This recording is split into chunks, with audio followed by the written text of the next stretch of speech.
Lammy, last time when we chatted, we finished off talking about the loss of games, and also the very important question of preserving and the preservation of games, which is important for other media, but it's really critical for games because games take so many different forms. They can be digital, they can be physical. And one question that you asked at the last time was the question of ownership and how ownership is changing over time, how digital ownership might be different from physical ownership. So, to start us off, what do you mean by that? How could ownership be different just based on the physicality of the thing we're talking about when it's just the experience of a game that is most important for most people? Sure. So, just the very simple matter that's been discussed with other media as well, not just games, but that when you go from owning something on a physical format that you can play through other physical means to a digital format, potentially you're tied to continuing to have access to that digital format. So, when you have a CD, you can continue to play that CD unless it gets broken as long as you have a CD player. You own both of those objects. You bought the CD, you bought the CD player. The same way, if you have a physical game cartridge and you have a console and you own both of those items, you can continue to play the game for as long as both of those items still work. And you bought them, that's what you're really paying for, is that ownership. And you can replay it as many times as you want, and there's warranties for the hardware itself continuing to work. So that's all hardware focused, physical, and there's a clear tactical sense of ownership. And even if the company goes under and no longer creates the consoles or the actual game cartridge, you might not be able to maybe get one serviced if it was broken, but the one that you had would still continue to work. And when you go into a digital world, so again, very similar for movies or music, and you purchase something that's just a digital file, and often I think the issue is that it's access to a digital piece of software file, you might lose that if the company that you're accessing it from goes bankrupt or decides to change, right? Like, it could be any number of reasons where for they don't really owe you anything. I think there's a lot of difficulty, and we'll see how it goes going forward, but with the idea of what it really means for you to own that item and how long they have to preserve giving you access to it once you've paid for it. So yeah, like, we have a bunch of games, I'm sure all of us gamers, on Steam, that we expect to boot up Steam and have them be there, but in 10, 20, 50 years, is Steam going to be there? How much money did we spend? Really, the same price in some cases for the game for something that we might literally not be able to play. Whereas if we had a physical version, we might actually be able to play. So that's where ownership becomes different on each of the two mediums. And I wanted to ask you, on a personal level, are you a physical or a digital guy? What do you prefer? Yeah, I'm in terms of games, I'm exclusively digital now. I miss the days back in the late 90s, early 2000s when I would go to the CompuStore at Market Mall in Calgary and buy like a big box that would contain the game. And for me at that time, and probably for most people at that time, something so big had to be contained in a big box. It was like a toy. How could this fit into anything too small? And if it was too small, it would almost cheapen the idea of what it is that you're purchasing. So of course the box would contain smaller items. It didn't need to be so big. I remember Command and Conquer, Civilization, SimCity 3000, these kind of big boxes that were mostly just filling. Um, and none of those games are with me anymore. The last thing I got rid of, I was a manual for Baldur's Gate 2, which is like mostly just spells, the listings and the descriptions of all the spells in that game. All of this stuff is digital now, so I'm a digital gamer, not really by choice, just because that's the kind of way that I can play games now.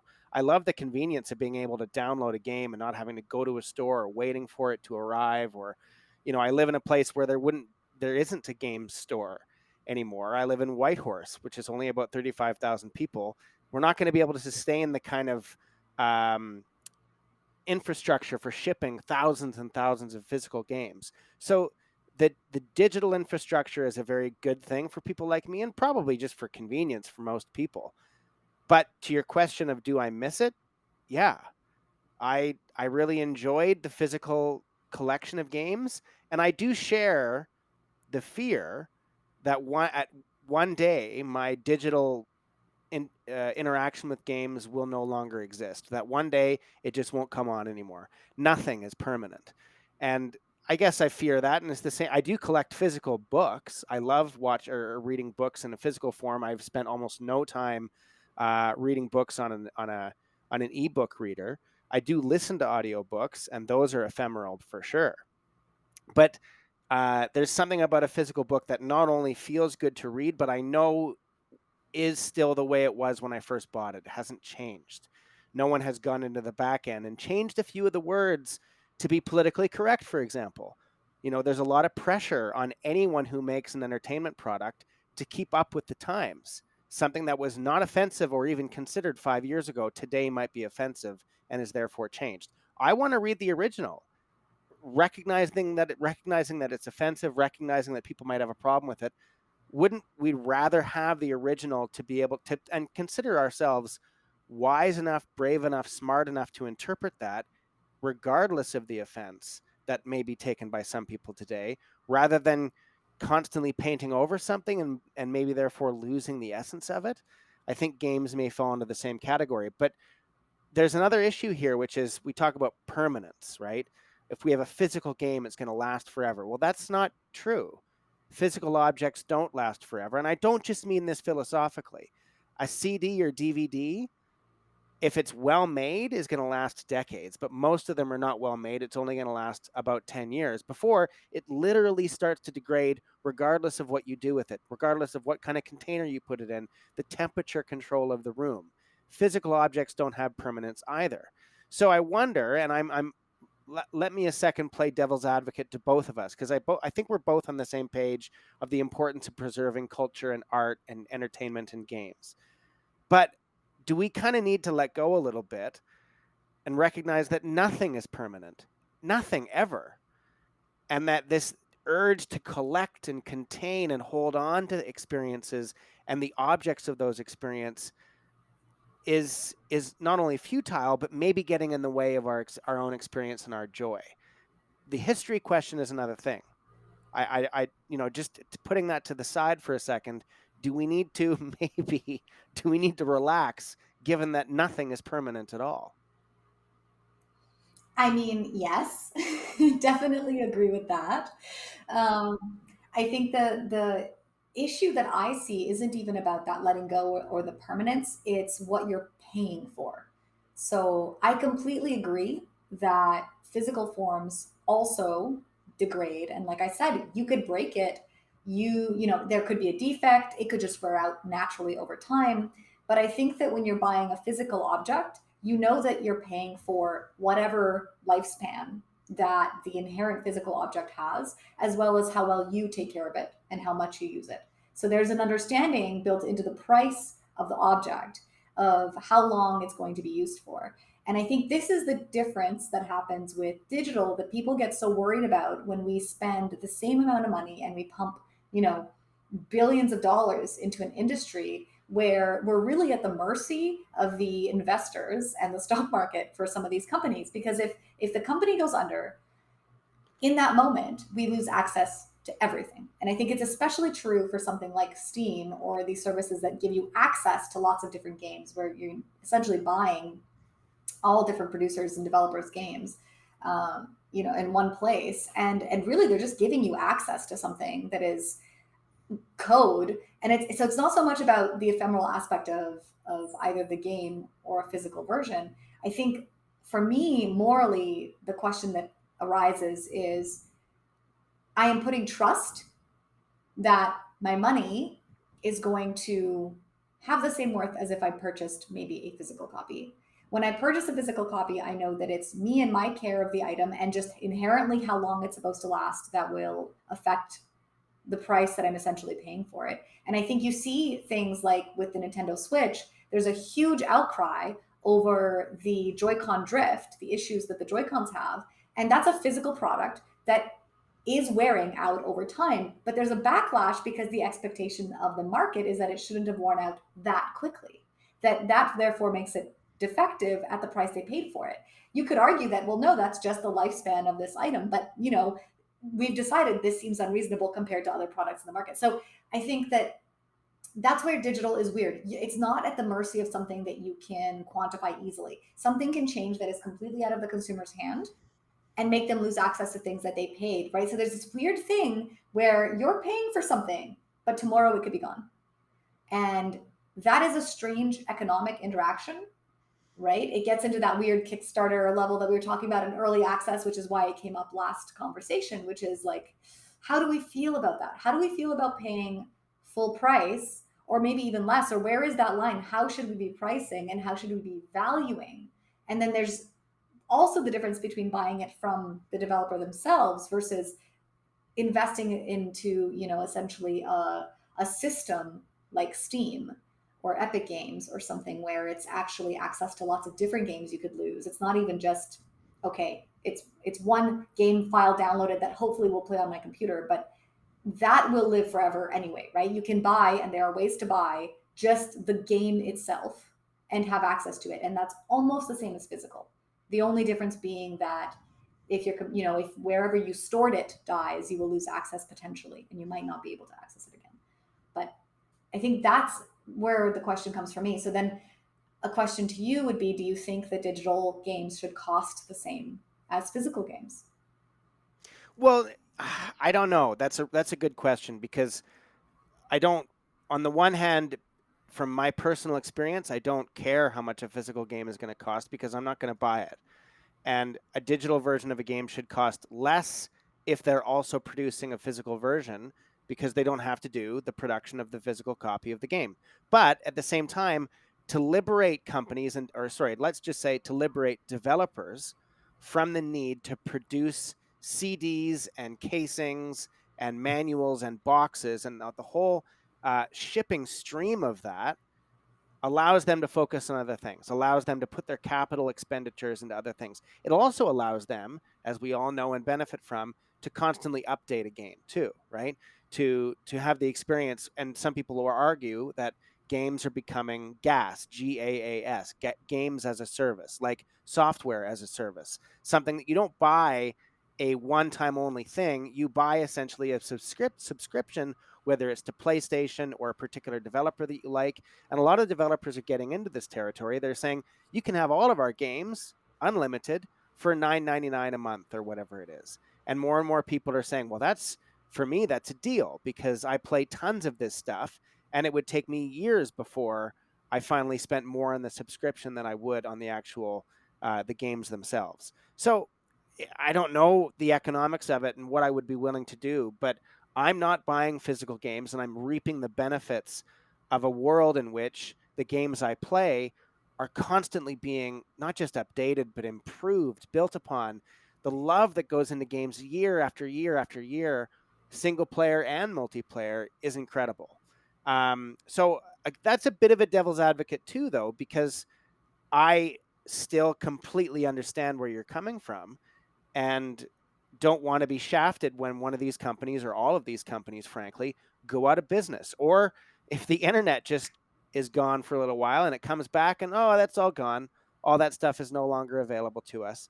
I understand that we live in a world where that is possible. Now, if that ever happened, I think we have bigger problems than where am I going to find those games I used to play? Maybe where do I where do I avoid signing up for the new fascist army that's taken over my country or whatever? So, but it's an interesting economic question. It's an interesting ethical question too that these developers are being faced with, and that we're being faced with too as consumers, as the purchasers of these games, and how we should reward the producers of these games. I I don't know. I feel like I'm in a tricky situation because I'm getting all of the benefits, but it feels almost churlish to carp on the need to, I don't know, preserve a physical copy or yeah, like when someone buys into a Kickstarter, a lot of these people are looking for a package, a physical copy of the game, like a collector's edition or something like that. And I'm not doing that. There was certainly a time that I would have, but talk about liberating developers, liberate me from all the physical crap in my home too. And let's be clear, one more thing. and maybe this is just my own pet peeve about modern living, stuff sucks. Like, no one produces anything good at all. Think about appliances in your home. I maybe there is a company out there that makes appliances that last more than 10 fucking days, but please point them out to me, because the stuff that is built, and I don't have a TV. I'm not talking about television sets, although I'm sure they only last about 2 years now. And I'm also not talking about technology, laptops and phones and a keyboard or something, which also famously is like planned obsolescence. It doesn't last very long. But just like a dishwasher, uh, a washing machine, things we've had for a very long time, things we've been able to perfect industrially for a very long time, total garbage. Like it's built poorly, it's built weakly, it falls apart, it doesn't do the job. So I'm sorry, but give me the metaverse where I can live in a place where I don't have to worry about a washing machine, because the one I have is so goddamn useless. And I don't know, digital versus physical. When it comes to appliances, I'll take digital, please.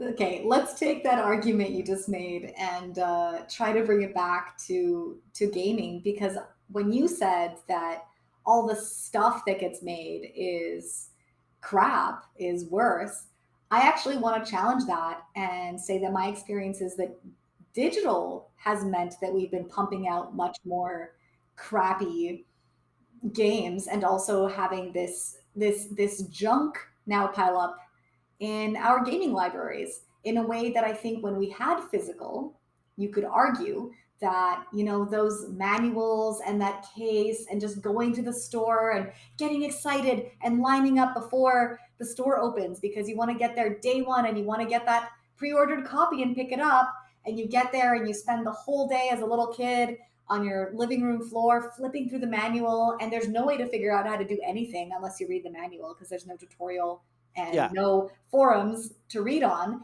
I think that some of the things that were created, the physical objects that we made, first of all, we consumed fewer because that was now a physical thing that you had to manage. When it's digital, it feels like, yeah, just buy one more, add it to my library of 3,000 games, which who knows however many I'm going to play. And I mean, the same kind of thing happened when photography went digital, where people started taking a bunch more crap yeah, photos. And so I don't know. I kind of, I'm with you on the one hand. I think we have too much physical stuff and we do need to liberate, you know, like get rid of a lot of that.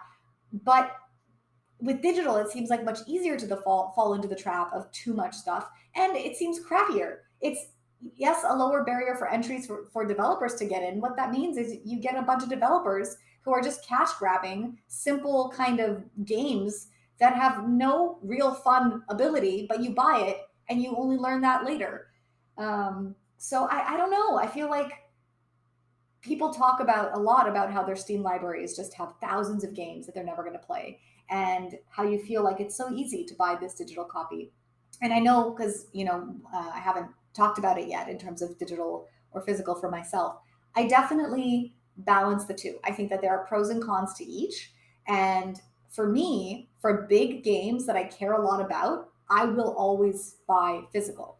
And the old school reason for this is actually that back in the day, when we first started having some of these digital options, your storage on these consoles were so small. So I'm talking consoles here because when it comes to PC gaming, yeah, it's all digital. Let's be honest, I'm not buying CD-ROMs of of games or anything. But for consoles where you have that clear choice, there isn't, even now where there is more storage, and I do buy the little upgraded SD card to get more storage on there.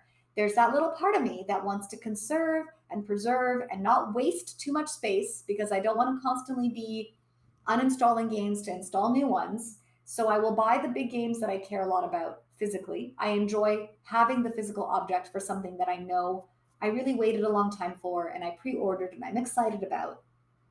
And I will buy the smaller games, the kind of indie or one-offs or things that I'm not, A, won't take up as much physical space locally on my console because I don't like having to uninstall games because you never know when you might want to pick it up again. But I'll buy those digitally often. So, personally, I do balance and I try to balance the pros and cons of ownership for each type. Now, One thing I haven't really done is bought physical out of the fear of losing access, which I think some people do have that kind of preservation fear of completely not having access. I haven't bought physical for that reason. I mostly buy it as a kind of collector, or just emotionally it means something more to me when I have something physical uh, to use. But honestly, it's also largely I don't want to buy a larger SD card, and I don't want to constantly be managing my storage. Yeah, I think we could easily rename these conversations from rubber ducking to let's passionately take completely different points of view. I'm going to take different points of view in this conversation and totally contradict myself with passion, as if I didn't just say the opposite 5 minutes ago. You're totally right about the lives that we lead and how we are, and maybe I'm extrapolating a bit, but how we're inundated by stuff digitally. And because things are not cumbersome, because I don't have to store it anywhere, I'm gonna download 17,000 albums on Spotify or Apple Music or whatever I'm choosing to use. I'm going to have thousands of games in my Steam library. That's not me. I think I've got maybe 20 or 30. Um, but I could see myself getting to that point, especially if things are free or extremely cheap. You know, if you get a bundle of 100 games that is like 99 cents or something like that. Um, and that cheapens our experience. I think, at least it does for me. Music is a perfect example of this. The way I used to listen to music was before Napster. I remember Napster. I loved Napster. I thought this is so liberating. I can go discover all kinds of music, and it was instrumental for my discovery of music. But for the most part, you went and bought a CD and you listened to it 1,800 times in your car or at home, and you got to know that, and it told a story from beginning to end. You could make a mixtape or mix CD and jumble it all together, but even that would be like a new telling of a story, almost like a modded game, right? Like a new thing that is different from the original, but still pulling from parts of it. Um, my listening to music, if I have a limited amount, is deeper, more reflective, more nuanced. The listening to music that I do now is like a mindless zombie consumer idiot. Like I have no right to comment on music because I don't really listen to it. I just have thousands of crappy garbage on my phone and press shuffle and think that I'm getting some kind of experience. I'm not thinking about my experience. I'm not reacting to in my experience. And if I hear something I don't like, I'm just changing to the next song rather than giving it the chance to move me or shake me or reshape my understanding of what music can do. I think that same is true with all kinds of things. That the fact that I don't have to work at it, the fact that I don't have to put it anywhere, cheapens my entire experience of it.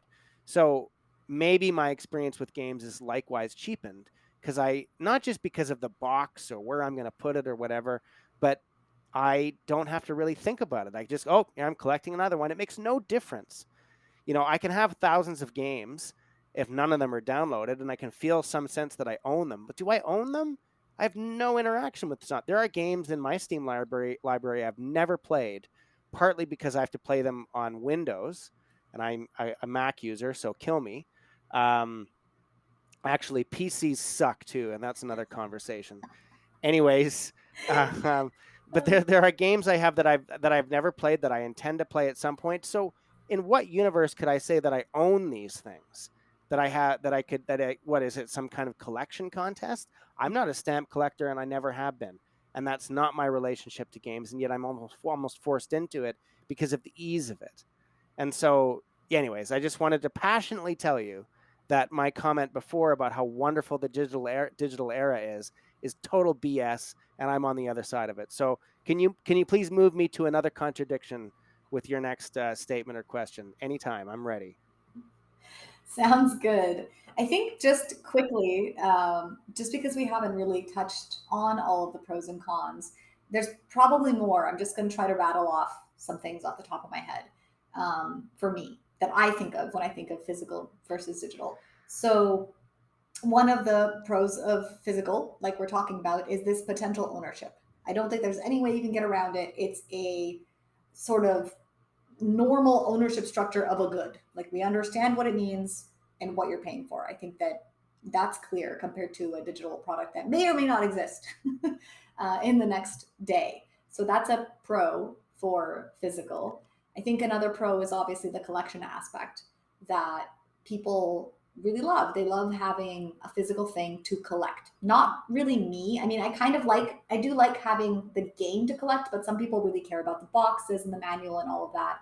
I actually think it's really funny that, a lot of games do still come in these big boxes, like you were talking about, to put on your shelf, like literally for that reason, with the beautiful art. But I have to say that there's something beautiful about that, about people still caring about that art that went into, the Sure. thought that went into there. And I think, the pro is for the collectors, but there's another pro on top of that, which is this deepening of connection to the item, because you now potentially do have a physical thing to look at. There has been more art that's gone into it, to think about how it will look on a shelf, and what other goodies they could put in there to engage with the gamer. um, and for digital, you know the positives for me are that you can kind of boot it up whenever you want to. You can obviously download it and get it very easily. You are not stuck to ordering it off Amazon, which, by the way, I was going to ask. I know you might not have a game store, but you definitely have Amazon. So clearly Bezos isn't getting your money. Um, but obviously, with digital, you can have it much more instantly than with a physical product. So that is a great positive for digital. I mentioned this before, but with digital, you can actually play something the minute that they decide that it comes out. So you can actually completely pre-download it and be playing it right at that tick of midnight. With a physical copy, you might want to wait an hour, for hours in a long lineup. Not all the stores might even open up to let you buy a physical copy right at midnight when it would be there. You might need to wait till the next morning if you're lucky.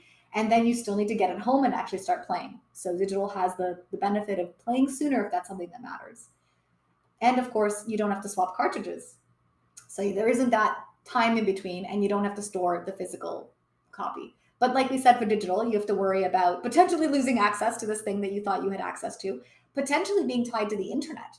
Because if you purchased it but hadn't downloaded it, now you need, or if there's an update or something, there are some games that are requiring consistent access to the internet, whereas if you had a physical version, you might not need that.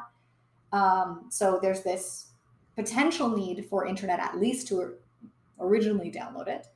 And the space that we talked about, the storage on your console, which is limiting and could, make you have to make some hard choices about what games you want to play when, and force you to purchase upgrades to that storage and spend more money that way than you would have otherwise on a physical product. Physical, the downsides are that yes, you can break it or lose it, which is not something you can really do with digital. You can't really lose it. You might lose access to logging into an account, which is another way that you could potentially lose access to a digital good. But hopefully there's some pretty good mitigating factors for that. Um, and yeah, you have to be kind of managing this physical thing. But I don't really think of a lot of other negative aspects, besides having to go out and pick it up and having it be a physical thing. Digital definitely has it's just there's an ease to picking it up, and you don't have to be switching the cartridge. But now with cartridges being so small, right? Like back when they were larger, yeah, they would take up more physical space. But now, really, they're quite small. They're not taking up so much physical space anymore. So, if anything, the main issue is that you could very easily lose or crush it and you have it eaten by your dog. But yeah, those are just some of the positives and negatives that I wanted to go through, because that's kind of the what I think about. I think about, with that list, with any game that I want, what's more important to me. And sometimes it's tough because the games that I'm most excited about are the ones I would normally want physical, but they're the ones I want to play right away. And I've been pretty good about purchasing things, like being able to delay that gratification and purchasing it on a physical level if I know it's a larger game that I'm going to be playing for potentially years, and want to have as an actual physical cartridge. Yeah, it's such an interesting idea because I don't think about those things when I'm purchasing a game. I'm usually thinking of, am I going to play this at any time in the near future? Uh, and if it's not significantly on sale, if it's like 50% off, I can foresee myself playing this in a year. Okay, now's a good time. Or at some indefinable point in the future.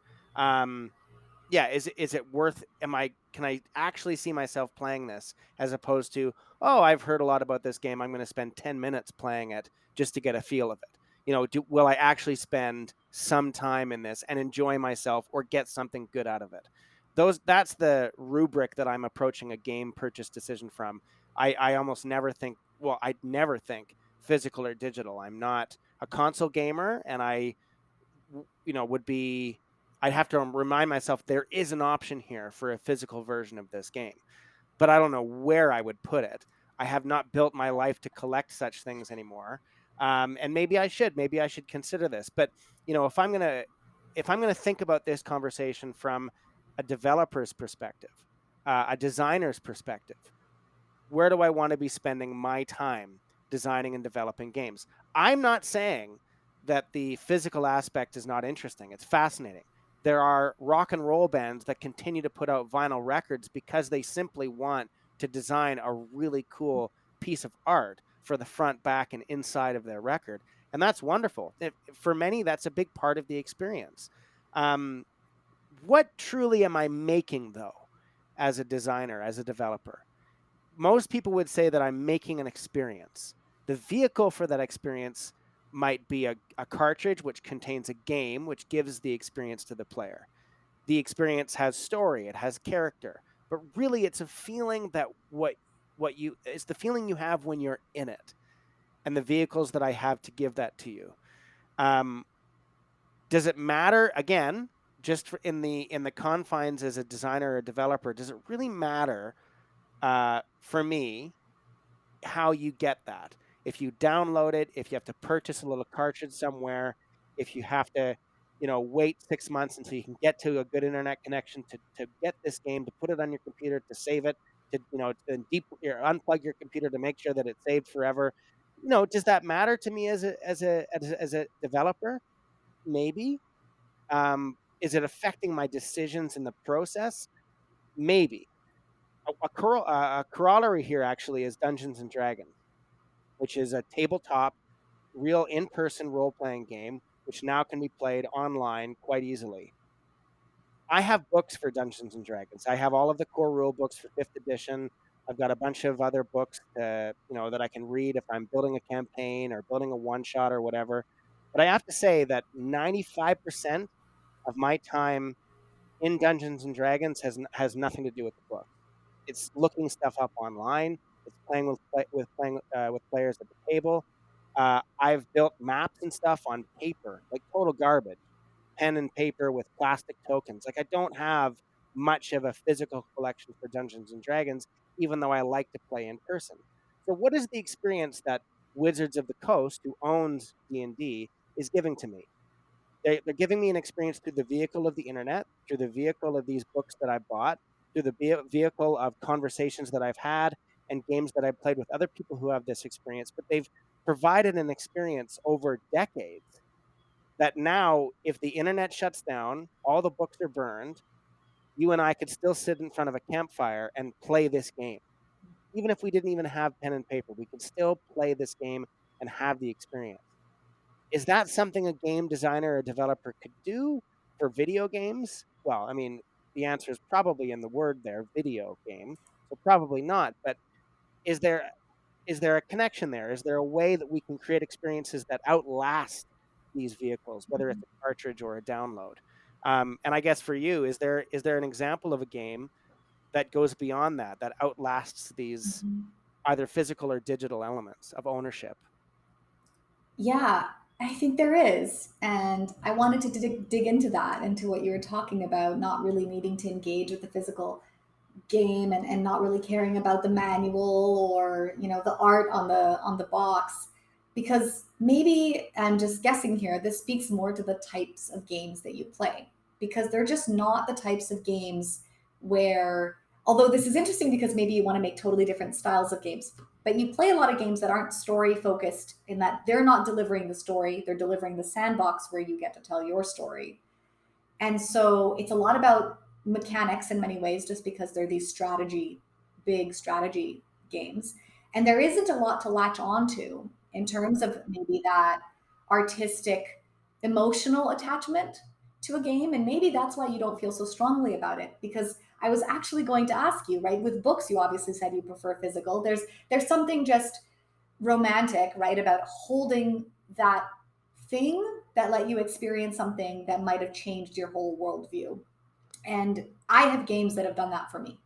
And so and this is where I was going to ask you how you feel about this. I see benefit in buying kind of swag and physical products related to a game that I really really love. A stuffed animal of Hollow Knight, or whatever it might be. A poster people love. I'm not really engaged with it that way, but I could totally understand somebody who loves a game so much and it meant so much to them buying a poster or a figurine or whatever it is.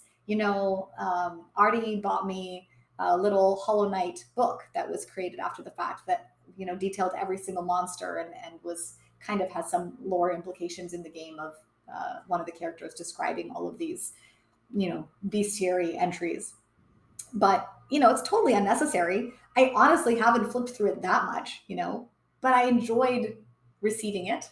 I still treasure it. It's a beautiful book, and I think that the kinds of games that I would be excited to engage with physical aspects on are the ones that give me more of that single player story experience and less maybe the super either mechanically focused or more of the, I mean, it kind of depends on the multiplayer aspect, but it's those very encapsulated experiences that you're talking about. And I think physical can enrich that experience. I do think, and I don't think developers need to give that if they're not interested.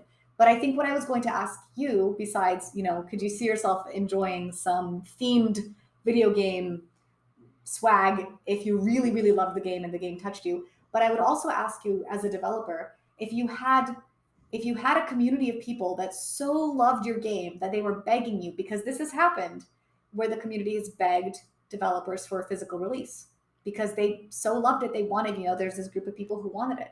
How would you feel? Like, I know you said you don't really care, you don't think it's like the best way to engage with something, but if the community really wanted it, if they were like, no, we want you to spend this time creating art Yeah. for this because we love the thing you made so much, how would that make you Yeah. feel?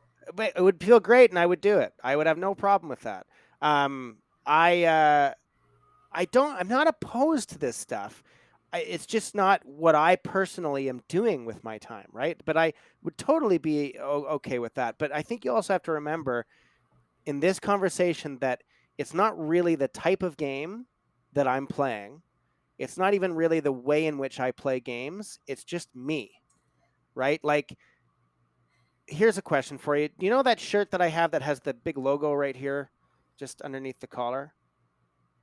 That's right, because I don't have any shirt like that. I don't wear anything like that. I don't have logos. I don't have I have a poster. That's the one poster I have in my life. I don't collect objects. I don't. I'm almost resistant to it for a silly reason. I don't get it. Sorry, what I mean by I don't get why I'm not interested in these things. I would.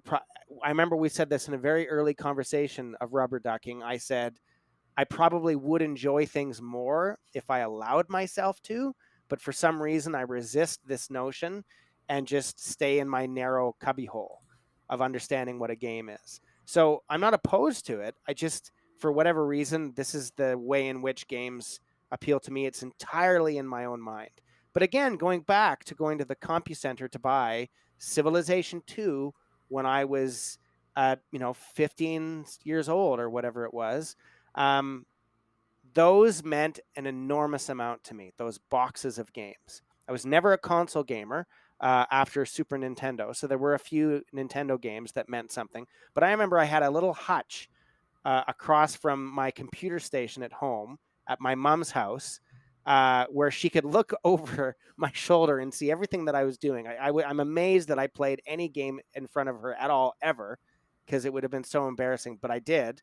And in this hutch was a collection of all the boxes of all the games that I had. And that's how I decided what I was going to play that day.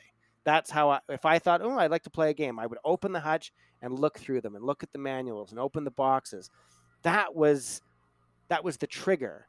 That was the catalyst for me for playing games. That contained all the joy and the fun was in the physical element of it. So this isn't foreign to me. It's just gone away. It's the same with music. Like, I don't listen to CDs ever.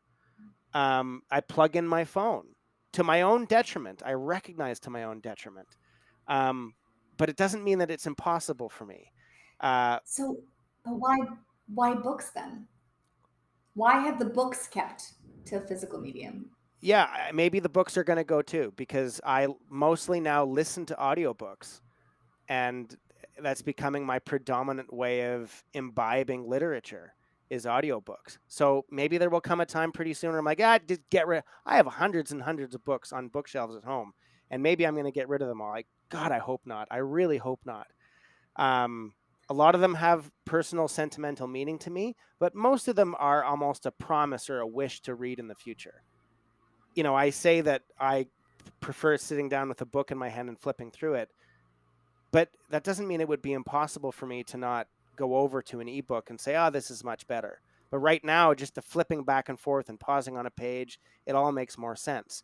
But in terms of pure efficiency and economy, it is really quite stupid that I own so many books and never touch them. They're just sitting on shelves. They're just decoration for the most part now, but they're the promise of change. They're the promise that I will change that and be something different.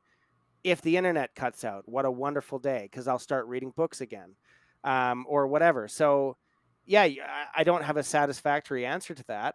Um,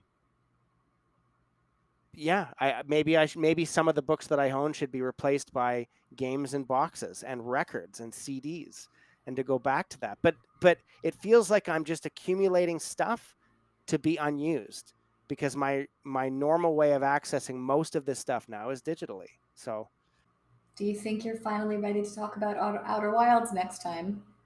yeah, I'm ready. Are you ready? Nope. Haven't touched the DLC yet. I have a week. Okay, you have a week. All right, perfect. We will talk about that, and I think that's a good. I think that's a good next step. I think we're due to talk about a game again. Good stuff. Thanks again, and I think there's more here. I think we need to continue digging into this. It's more emotional than I expected. This conversation about ownership, isn't it? Yeah, when you get into talking about physical versus, hard versus soft, I think humans are only just now learning how to attach the same emotional bonds to something that isn't there. Yeah, and if those bonds are as strong or as meaningful, if they can be, or if we're just wired, if we're, pardon the pun, but hardwired for hard objects, right? Okay, Lammy, thanks. We'll talk to you next time. Thank you.